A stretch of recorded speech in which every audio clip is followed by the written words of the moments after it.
Welcome to Season 3 of Swiss Impact with Banerjis. I'm Sveta. And I'm Ben. The topic of Season 3 is Impact Investing, the new normal. Do you also want to do something meaningful for our planet and people, or invest with impact? Then our amazing and powerful guests who are business owners, heads of financial institutions, thought leaders, political leaders, policymakers, investors, and experts. Greetings, my name is Ash Bachori, and I'm the senior mentor of the POP or Protect Our Planet movement, and also a member of the board and secretary-treasurer of the World Sustainable Development Forum. Our primary goal is to mobilize the 1.8 billion youth of the world to urgently address the issue of climate change and take action to protect our planet.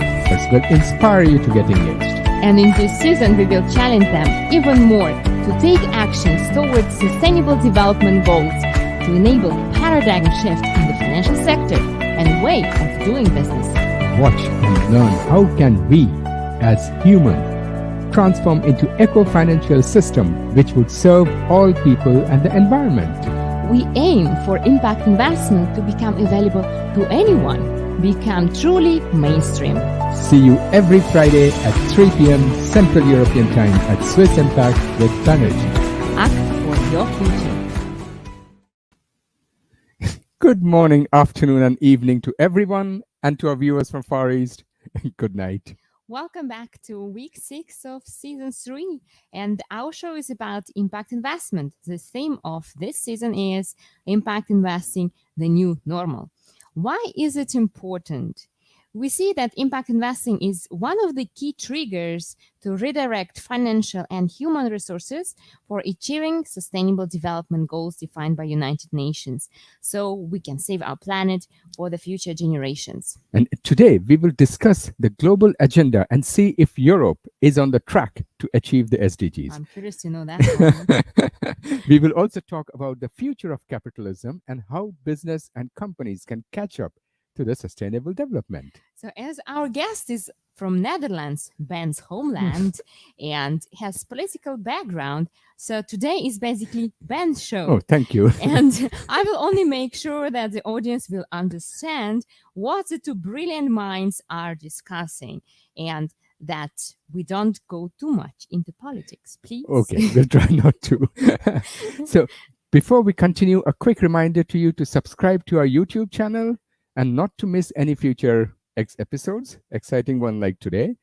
You can always do it at youtube.com/SwissImpact. And also good news for those who want to learn about impact investing and create or transform into profitable business with impact. In the next 4 months from November, we will conduct 4 trainings, advanced trainings, which are already published on chamomile.ch, which are dedicated to the 4 topics. First is impact inclusion and impact measurement. How do you measure impact and incorporate it in your business model? Second is about business development in impact investing sector. The third, how do you find and select good investors in this sector and fundraise successfully? And last but not least, how to pitch and negotiate successfully. So about pitching and negotiation skills. Take the opportunity to learn with us together. Before we invite our guests, Ben, I wanted to ask you to share maybe a little story. Oh, today we stay, like Svetlana mentioned, to our home. In fact, I'm very, very honored to have one of my very old friend, and he's the former Prime Minister of Netherlands, and he's also an intellectual. So I just want to say with some pride, and I again repeat that Netherlands, being such a tiny little country, in fact, when we were kids, we used to joke that when you look in the world atlas and you try to find Netherlands, you will find the name Amsterdam, and generally AMS was in Netherlands and the rest of Rotterdam used to end up in Germany. But still, despite of being so small, Netherlands has been a trendsetter in Europe in the sector of sustainability and impact investment. So with this, I welcome our guest of today. Welcome His Excellency Professor Dr. Jan-Peter Balkenende. Welcome. Good afternoon. Good afternoon. Good to see you, Ben and right Svetlana. Yes. I'm here in my hometown, Capelle aan den IJssel. That's a city near Rotterdam, and my study room. So you have the books behind me, but I also see a beautiful background of you. Well, Yes. we are kind of on Paradeplatz, in the center of financial sector Of of Switzerland. Switzerland. Beautiful. So I'd like to introduce you very briefly to the audience who don't know you, because there might be some people like that. So you are the former Prime Minister of the Netherlands in the years 2002 till 2010. You're also professor at Erasmus University Rotterdam and member of the Club of Madrid. You're also external senior advisor to Ernst & Young, associate partner at Hague Corporate Affairs, and chairman at Dutch Sustainable Growth Coalition, as well as at Noaber Foundation. I don't know if it's like in German, Noaber, so no kind of foundation, very strict one, or what is the name? It's Noaber Foundation, and Noaber is a Noaber. Twents Noaber. dialect. It's a dialect in the Netherlands, and it stands for neighbor. Okay. Noaber. Because in German it would be no but, Nah. no but, no aber. Oh, but Svetlana, with your time, that's a nice joke. We have a fantastic young entrepreneur in the Netherlands, and he once said, in the Netherlands we are used to saying yes but, Yeah. but, and then he developed a chair, and when you sit in that chair, and you are using the wording yes but, then you get an electric shock. Isn't that funny? Daan Rozengaard, great man. Daan Rozengaard.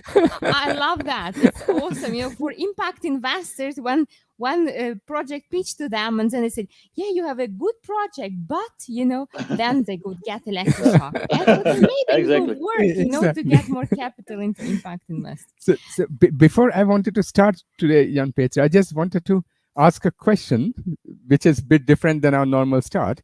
I just got back a few hours back from Netherlands. I had 2 trips with my son to show him his country. And he asked a question, which I think you may be the right person to answer, that we went from Switzerland and we were so amazed how clean is Netherlands, and the infrastructure and everything is so amazingly good.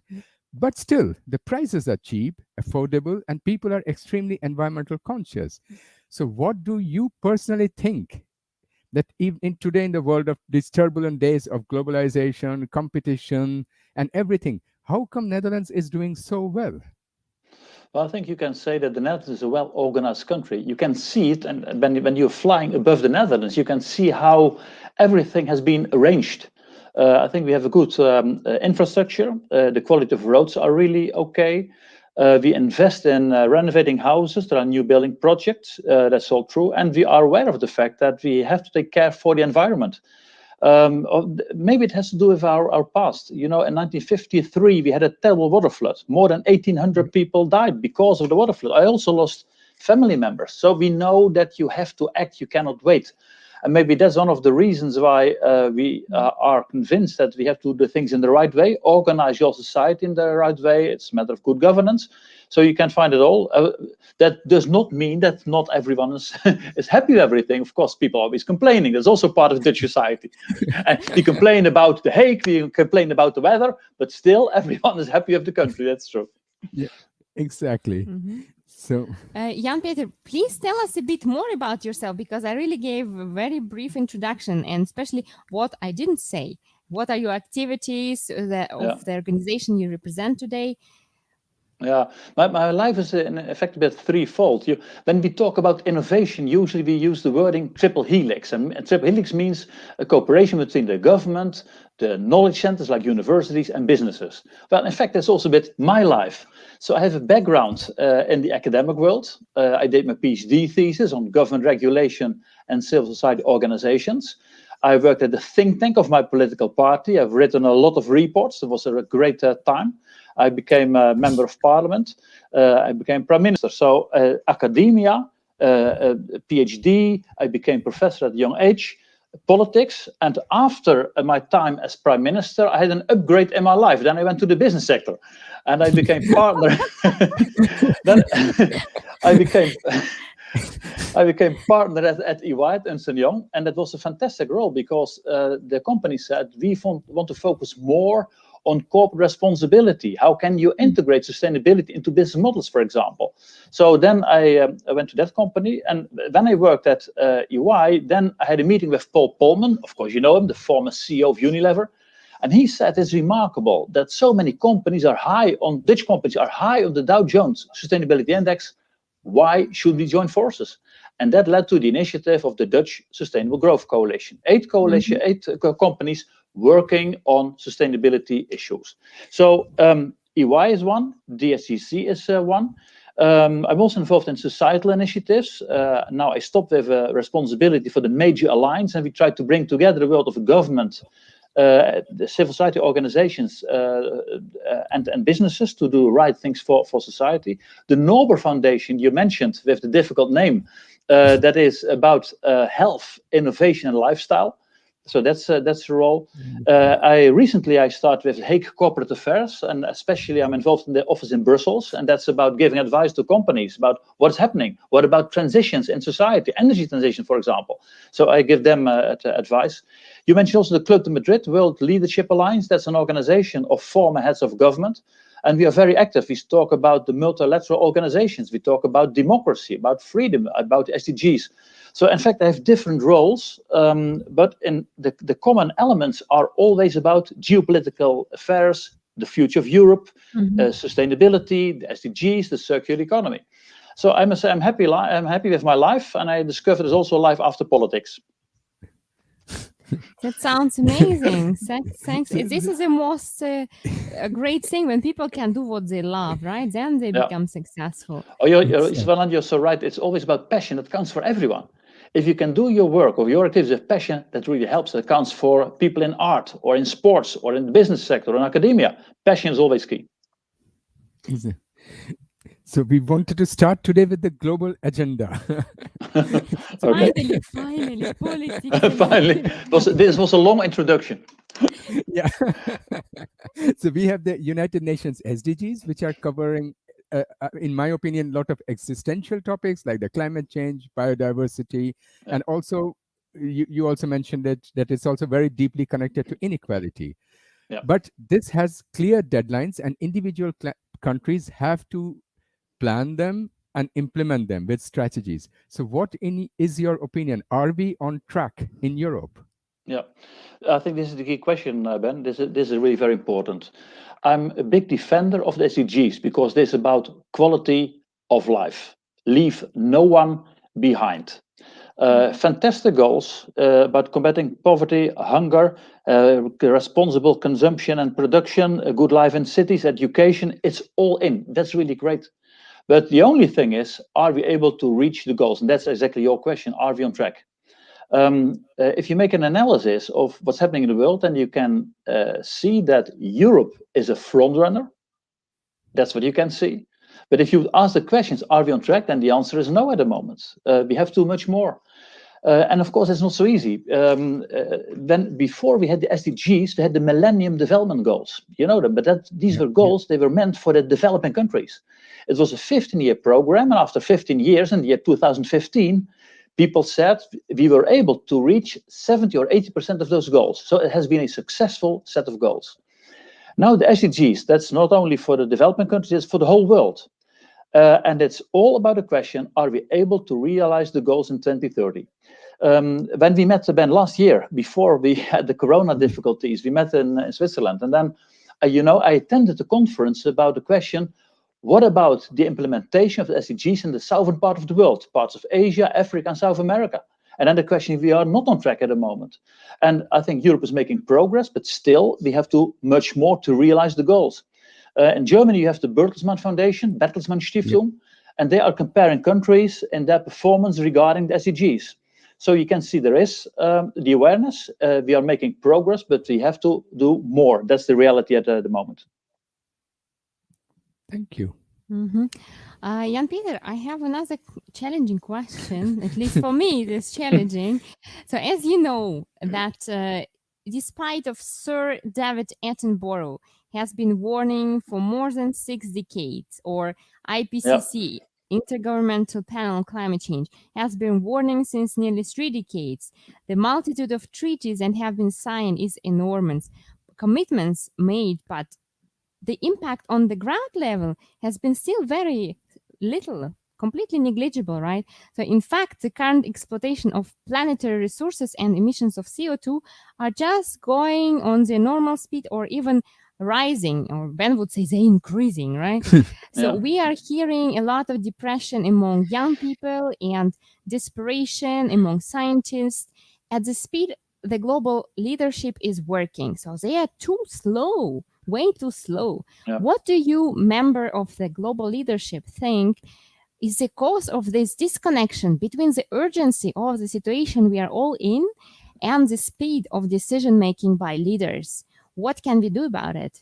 These are great remarks you're making now. It reminds me of time when I was Prime Minister. I was invited to introduce Al Gore with his film, An Inconvenient Truth. Yeah. And of course, you remember that film. Yeah, and so it was 2006, 2007.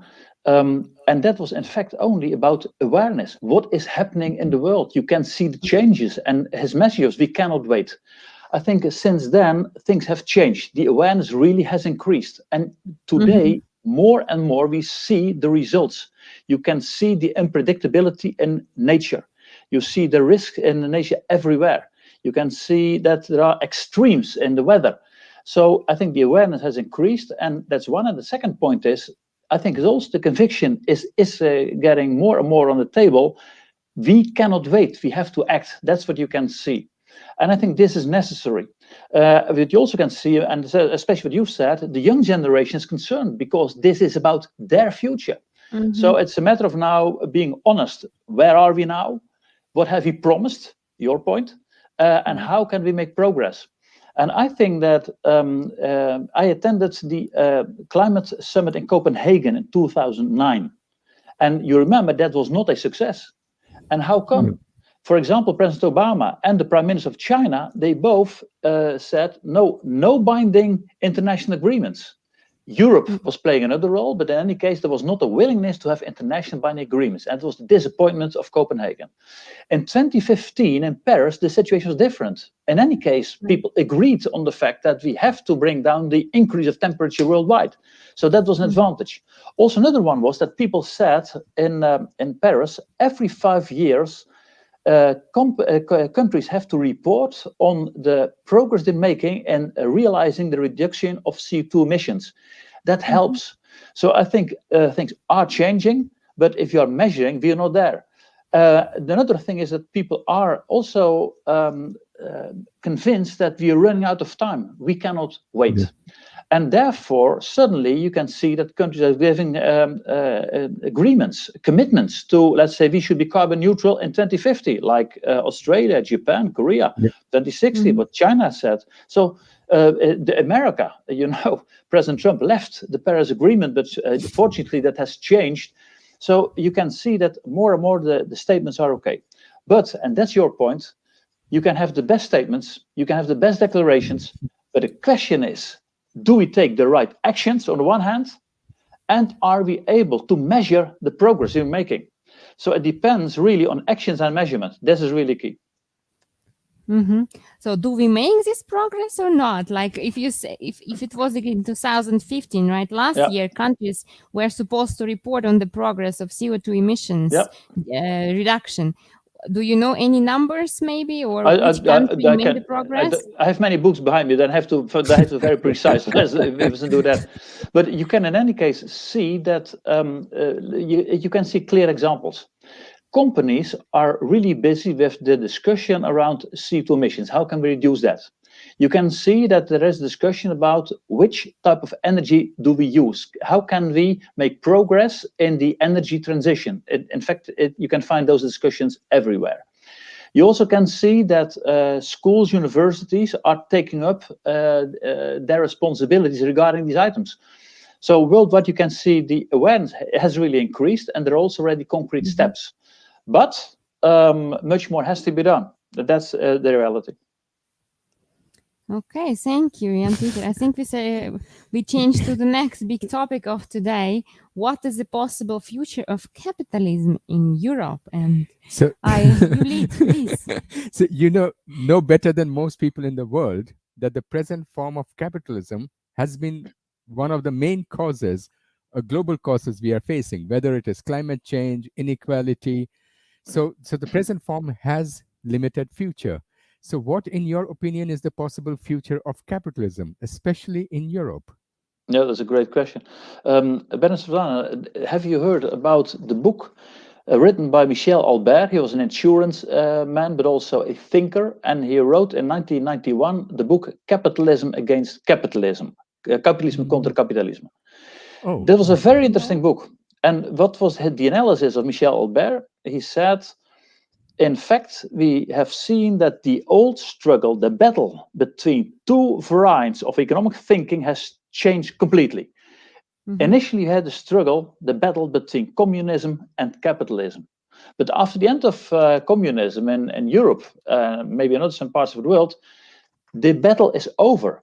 But then we can see the development of a new battle between two varieties of capitalism. And he analyzed, in 1991, there are two types of capitalism. The one is the Anglo-Saxon variant. That has to do with focus on economic growth, short-term revenues, not much eye for solidarity and those notions, sometimes criticism regarding the governments, this type of capitalism, Anglo-Saxon capitalism. And he said the opposite is what he called Rhinelandic capitalism. Rhinelandic capitalism has to do with more long-term thinking, cooperation between the government and the social partners, the organization, employees and employees, a more eye for solidarity, more public facilities, with bigger role of the government. And then his analysis was the following. He said, in fact, Rhinelandic economies are superior, Rhinelandic companies are superior, but people will choose for the Anglo-Saxon variant. And why? Making profit in the short run is more exciting, is sexier. That was his analysis in 1991. I must say, I had to think about that analysis when we had the financial crisis in 2008, 2009. And the question is indeed, which type of capitalism should we prefer? And if you are talking about the European context, of course, there is a heritage of the social market economy developed in Germany. We have the Rhinelandic thinking. You can see the Scandinavian countries. So you must be aware of the history. And it's my conviction that if you want to have a good society for all, if you want to play a good role regarding inequality issues, how to combat it, I think the Rhinelandic thinking, the concept of social and ecological market economy is preferable. And at this moment, worldwide, you can see a debate on which type of capitalism should there be. In any case, in the European context, I would say, think about your roots. Capitalism has really generated profits, creativity, innovation. In the 19th century, we saw the Industrial Revolution. That was also connected with capitalism, but also it led to a huge social issue. So that was the tension between, let's say, capitalism on the one hand and the big social issue of those days on the other hand. We had a terrible crisis in the 30s. We had some world wars. And after the Second World War, we had John Maynard Keynes. He already said we must have another type of thinking. In the UK, you had the committee of Lord Beveridge. In the Netherlands, committee of Van Rijn. So it was all about which type of society should we have. So after the Second World War, it was more the concept of the social market economy, the welfare state, and so on. Later on, we discovered that you also can expect too much from the state. That's the discussion we had in the 70s in the Netherlands. And in the 80s, then suddenly we got another attitude. We had Reagan and Thatcher, and they said the government is not the solution, the government is the problem. And then we got let's say the focus on shareholders and the neoclassical economy, the supply-side economics. And I think now it's more balanced approach. In fact, we are talking about other varieties of capitalism. And of course, you're in Switzerland. You have the World Economic Forum over there. And during the last episode of the World Economic Forum, it was all about stakeholder capitalism. So you can see the change in the wording. And that's what you can see at this moment, the rethink capitalism. At this moment, I'm busy with a professor at the Free University, Govert Buys, and a lot of others, on a project about the future of market economies in Europe for future generations. And it's all a matter of rethinking our economy. And what about the interests of the future of the people also in the future? And it's a very interesting project. We started with a debate between Joseph Stiglitz, the Nobel Prize winner, and Herman van Rompuy, the former president of the European Council. And we had a lot of economists. We had reports from young economists. We have an essay contest among students. So we have a lot of stuff we can use for our report. And I hope that at the end of this year, probably beginning of next year, we'll write the report. We'll publish this report. It's all about rethinking our economy. And this is what you can see at this moment worldwide. So in Europe, we should think about the roots of our societies and our economies, about the fundamental aspects. What are the moral elements of your economies? This is really key. But also, which is the discussion at the moment. And I mentioned already stakeholder capitalism. That has been mentioned by the World Economic Forum. And that means it's not only about the interests of shareholders, it is and shareholders, and your employees, and the clients, and society at large. That's another concept. Sometimes I'm involved in the work of the Co-Roundtable for Moral Capitalism. Moral capitalism. An organization that exists for I think already 50 years, but it's always about how can you get the right connection between morality and the economy. We talk about conscious capitalism. Raisi Zodiac, for example, a professor from the United States, and others have that movement, conscious capitalism.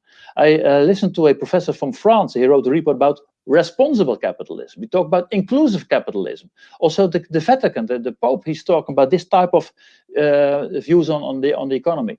So you can see there are really changes, and of course there are different approaches, but there are some common elements. The first is it's much more about long-term thinking. The second is it's not only about the shareholder, but it's about all the stakeholders. And the third one is you must have the right balance between economic, social, and ecological aspects. And I'm happy with those developments. So this is what you can see at the moment. And I'm happy with, let's say, the rethinking the economies we have, because if we would go on with the, let's say, the traditional, more Anglo-Saxon oriented variant of capitalism, will that lead to a good future? And I must have serious doubts about that. It's Then I just wanted to play a little bit of devil's advocate on the thing which you mentioned just now, that wasn't the evolution of capitalism, for example, predictable? Because when trade and industries are controlled, I mean, the definition, official definition is that trade and industries are controlled by private owners for profit. The distribution of profit is left unchecked, and we end up in a sort of shareholder economy, where the lion part of the profit is concentrated to a small group of shareholders, instead of, like you yourself mentioned, employees, customers, and society and other essential stakeholders. And I know that like one of our common acquaintance, President Obama, he also tried to use Keynes theory to set up internal check systems in the capitalist system, but he failed. Also because of his senator system. So and what you mentioned is correct. We have now the moral capitalism, conscious capitalism, and Vatican has come forward also with the inclusive capitalism. And what, in your personal opinion, do you think would be the right? I mean, you mentioned yourself that we are working at it, but which one would be the more movement? You think? The discussion you're mentioning now is, of course, a long discussion. I remember Max Weber, the famous sociologist. He already spoke about the spirit of capitalism and the Protestant ethics, for example. I remember, of course, Adam Smith is important because he spoke about the invisible hand in the economy. That was, in fact, the message of his book, The Wealth of Nations. But we've forgotten something. And you know the story. Before he wrote The Wealth of Nations, he wrote another book and the title was The Theory of Moral Sentiments. And for Adam Smith, there was a clear connection between the invisible hand and morality. And I think what we've learned in the past is that there is a disconnect between morality and economic behavior. And then you get these developments of, let's say, only capital has to say everything. And then you see that there is an unbalance between, let's say, the interests of the shareholders and the workers, for example. So in today's world, you can see that we get another type of discussion. Let me go back to 2019. There was a statement of the Business Roundtable in the United States, and it attracted a lot of attention. The title was a Statement on the Purpose of a Corporation. I think it was a good declaration. It was a bit in line with what we are discussing now. Let's let the stakeholder approach. And the message of those 181 CEOs was, We always focused on the role of shareholders. Now it is about the stakeholder. But now you can see the discussion. You have had a very good statement, but what about the reality? What has changed? Do we see changes in the way you're reporting about your activities? Are you really choosing for integrated reporting? What about the social and ecological criteria? So this is what we have to do. It must be an honest story. And therefore, Ben, it's good that you are the devil's advocate, because we need more clarity in these domains. We must have an honest approach. And therefore, I'm really convinced we cannot wait. We have to change things. And we've seen that sometimes we go from one extreme to the other. We've had the Industrial Revolution, and it led to a lot of advantages, but also big societal issues. The reaction was communism and capitalism. But we've seen also the result in those countries. So it always must be kind of balance, a balance between rich and poor, a balance between the old and young, a balance between the economy, the social and ecological dimensions. You must always have that kind of balance.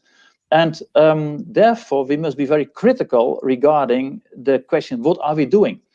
And therefore, I think there's a clear connection between the first item we discussed, the Sustainable Development Goals, and the way how you're organizing economies. There's a clear connection between those elements. I think this is really what we should do. And if we are honest about which type of society and which type of economy do we want, then you can use the SDGs, but also an encyclical of the Pope like Laudato Si, as a source of inspiration, as a kind of guideline we need now. And that's what we have to do. That's my conviction. Thank you, Peter. It was very interesting. I think our audience learned a lot also. Listen, let me add something. It's also important that, let's say, within the whole business sector, you need each other. That's the reason why we founded the Dutch Sustainable Growth Coalition. You have many more, UN Global Compact. You have a lot of business associations. It's so important that you keep up the discussion the right way and do the right things. So therefore, it's good that you have codes within sectors, that you have cross-sector forms of cooperation. You must invest in the stakeholder dialogue. That's very important. Talk with people from universities, with NGOs, have discussions with civil service and politicians. But it's so essential that you have that long-term focus and that you say we have a fantastic set of goals, but we have to act now. And I think it's possible to change. Let me give a concrete Dutch example. I attended a meeting at the University of Applied Science in Tilburg, in the southern part of the country. And then the president of the university said, I think we should integrate SDGs into our curricula. And then he said, please give a speech for our students about SDGs and come back after 6 or 7 months. And I came back to that university, and then I discovered that so many students, they were creative. They were first had to learn about SDGs, and then the assignment was you should develop an idea for a product or a service that is in line with the SDGs. It was fantastic to see the creativity among all those students. And now, there was not only one university, all the University of Applied Sciences have taken up that approach. I think this is fantastic. You can change, but that means you have to act. And therefore, if businesses are saying, we want to choose for SDGs, okay, talk about it. Where are you standing now? But also, how can you rethink your business model, your KPIs, and be honest about the results? And that is, of course, the world of the integrated reporting. It takes seriously the ESG criteria. So it is possible to change, but you have to act. Jan Peter, this is an awesome example. I mean, this is what we strive for, that also here in Switzerland and other European countries internationally, that SDGs and impact investing would be known at the universities. It's for their future. So I would love actually to connect with that university and have a chat. How did they do that? They must be very flexible in terms of action, because usually universities are quite bureaucratic, as well, and it's not that easy. I think you're talking about Switzerland. I think Netherlands is a bit more relaxed. Anyway, I'd love to chat with you about that topic. But you were mentioning also about the companies, right? So they are part of the ecosystem, and this is our next section. How will companies and businesses catch up on SDGs? Actually, when we had Mr. Lawrence Lee from Hong Kong, who is the head of financial services there, in our previous show, he mentioned very interesting example. He said that while in Western world, often the climate action related regulations and laws are being made by politicians and financial leaders, in Asia, they invite or they have a space also for the third party at the table who are business heads, right? And because without them, all plans are doomed to fail, as they have to implement it and they must be aware of all possibilities how to do that. Is it true that Europe is also working at including such third pillar for businesses as well? Because otherwise, how on earth businesses are going to catch up with the new planning and implement all the regulations which is coming up?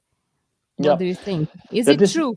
Yeah, let's say if when you talk about the responsibility of companies and the business sector, it should start with your own conviction. Because if you are saying, well, we are acting in line with regulation of the government, then it's a matter of compliance. Then you are obeying the rules of the game.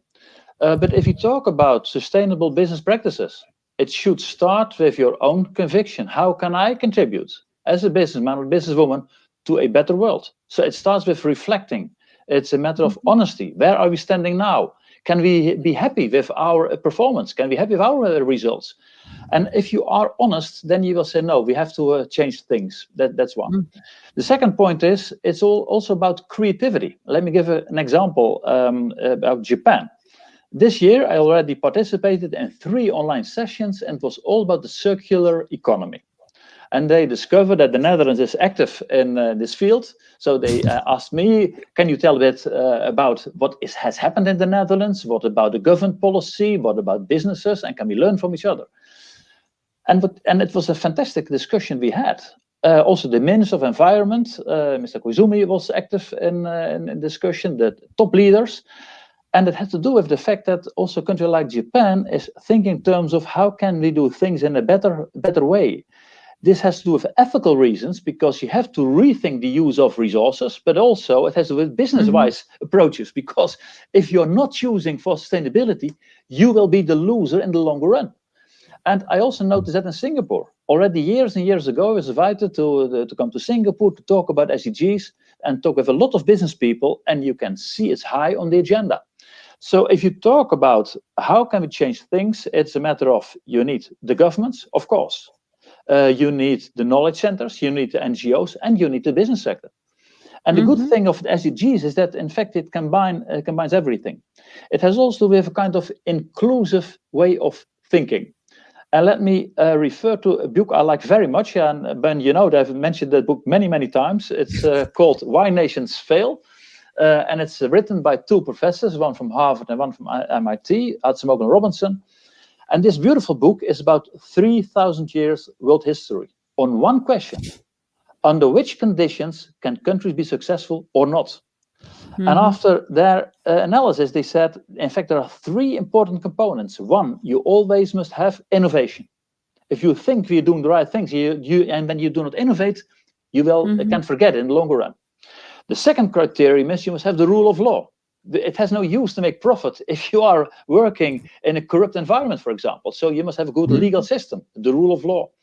And then the third element is it's all about inclusive institutions. People must be able to share in the revenues of economic well-being, so that not only the elites can take benefit of the economic revenues, for example.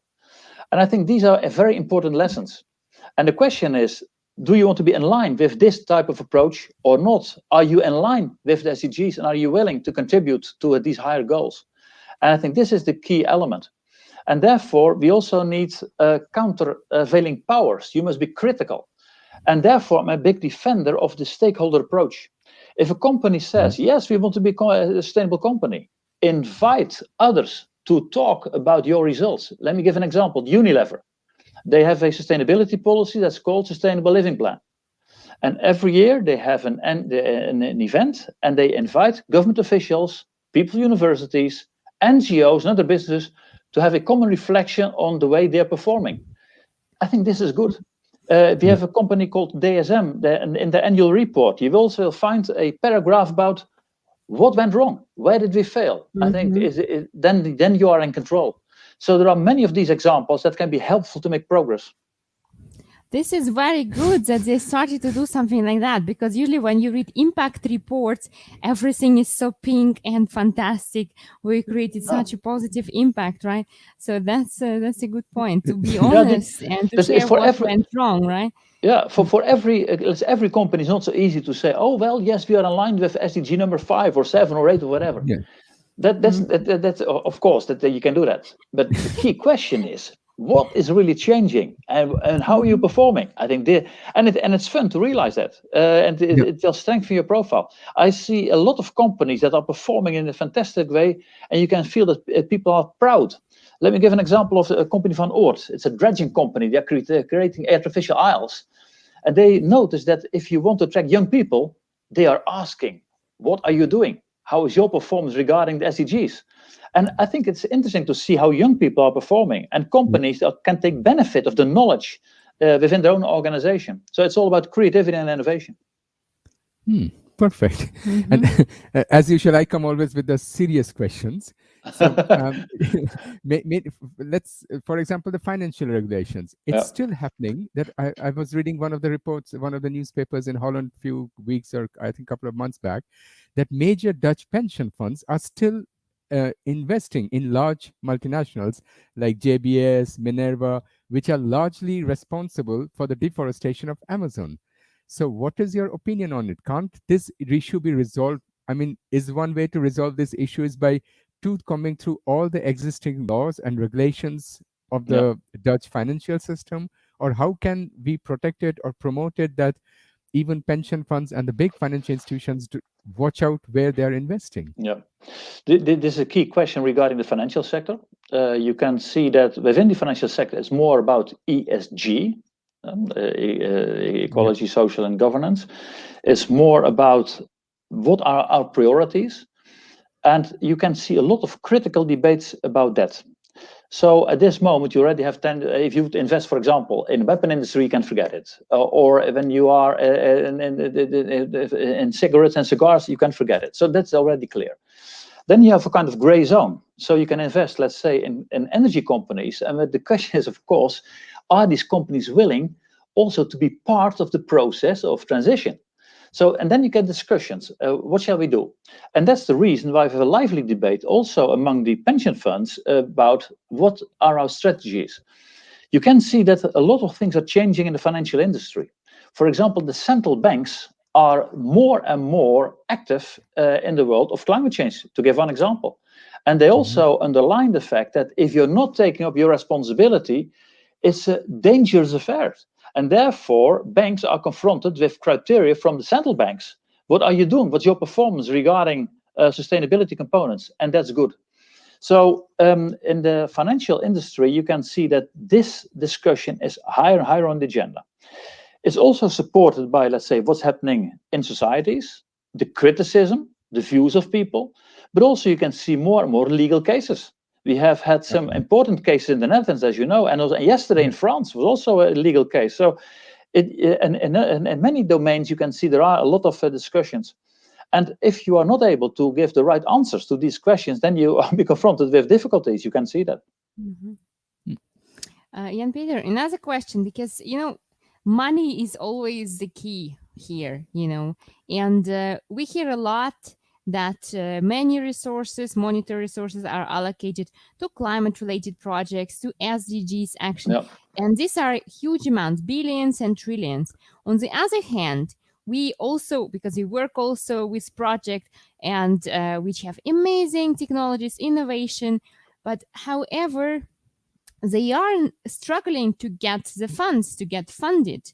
So they are severely cash starved and often ending up moving to US or selling their inventions to Chinese to get cash, right? So what do you think are the causes for that, and how can we change this situation? Because EU has the money as well to support locally the innovative projects which create impact.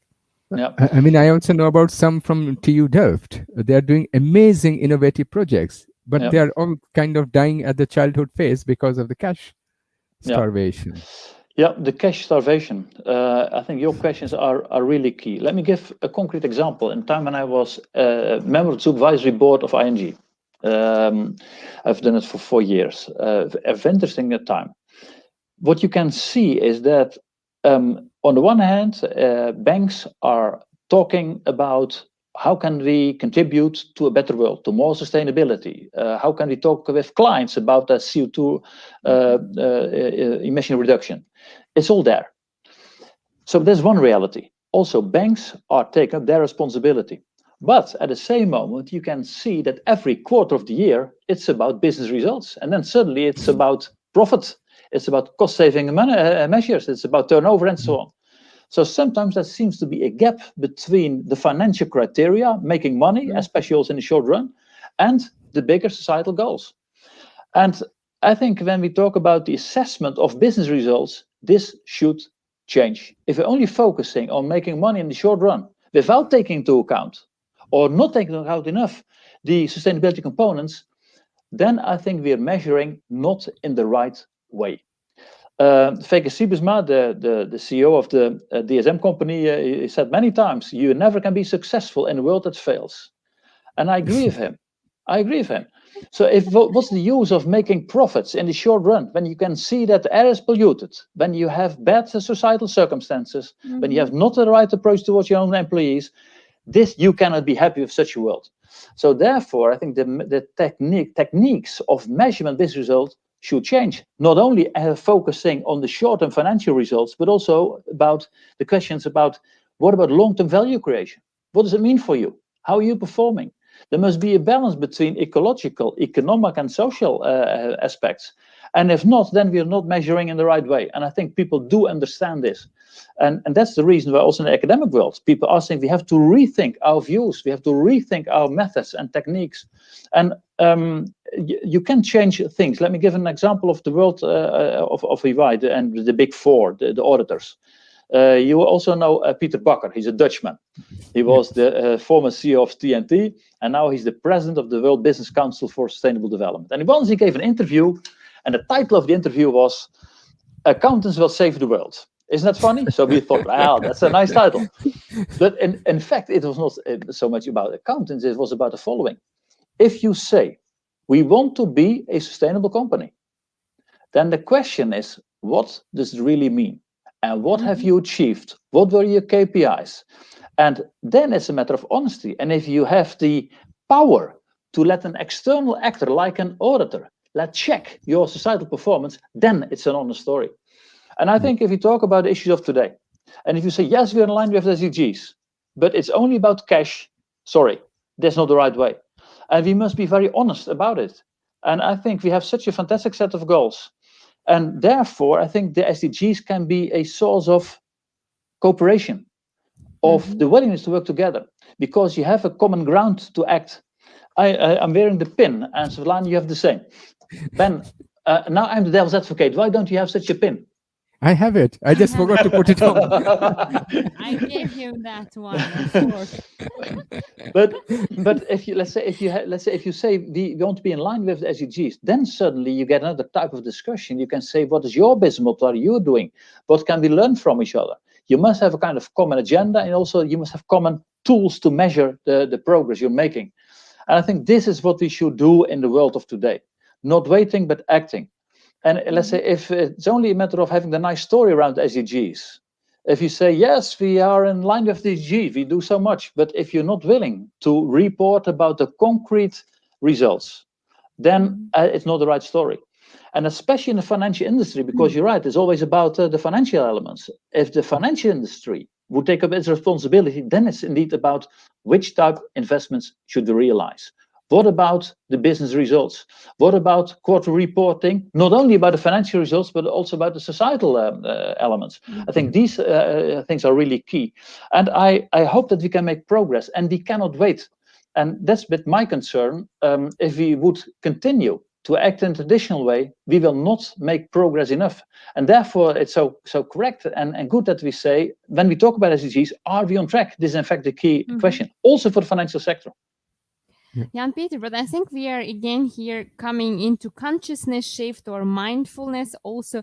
And like when you report only about financials and you suddenly start reporting also about SDGs and impact, which has enormous value. So then financial results must be as valuable as impact results, meaning that people need to understand that it has also monetary value behind, right? If you destroy forests or Amazon, whatever you are destroying, in the long term, you are going to pay for that much more than you might saving, if right. So then we are coming to that point again. You're completely right. The longer you wait, the higher the price will be in the future. Yeah. That's for sure. And that means that if you're not taking up your responsibility now, that means it will lead to a huge burden for next generations. And are you happy with that? Nobody can happy with that. And that's the responsibility of people who have powers at this moment. You have to act. You cannot wait. That's true. And I think it is possible to do things in another way, but you must have the willingness to do it. Exactly. We are also action oriented, so completely aligned with your vision. Exactly. And I again come with a gloomy question. So I'm also in the board of the CLC, the Climate Leadership Coalition, and we were having a meeting I think last week or 2 weeks ago, and the scientists from the Stockholm Resilience Institute and a couple of other scientists, they presented their studies, and they said that the two conclusions which really made me worried. One is that more than $4 trillion have been put aside for the COVID pandemic. It has all the governments around the world has put aside a lot of money to fight the COVID pandemic.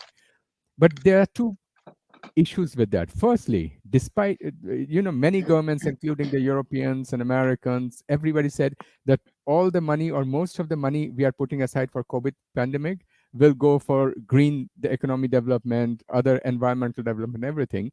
But in reality, the scientists noticed that less than 2% or around 2% really went into green.